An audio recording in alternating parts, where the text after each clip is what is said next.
প্রেক্ষাগৃহে প্রদর্শনী ঘিরে জটিলতা কাটতে না কাটতেই এবার পাইরেসির কবলে পড়েছে শাকিব খান অভিনীত বহুল আলোচিত cinema prince once upon a time in Dhaka.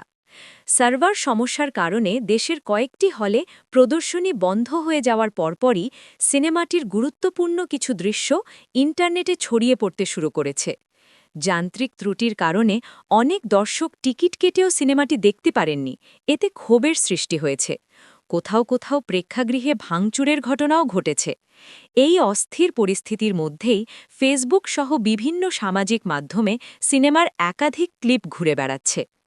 অনলাইনে ছড়ানো এসব ভিডিও মূলত হল প্রিন্ট, অর্থাৎ প্রেক্ষাগৃহে বসে মোবাইল ফোনে ধারণ করা ফুটেজ।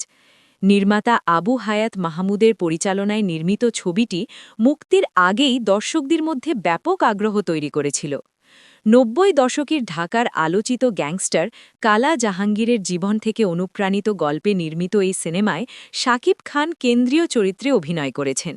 মেজবা উদ্দিন সুমনের গল্প ও চিত্রানট্যে এটি কেবল অ্যাকশনধর্মী সিনেমা নয়, বরং সেই সময়কার ঢাকার আন্ডারওয়ার্ল্ড ও রাজনীতির একটি প্রতিচ্ছবি তুলে ধরেছে।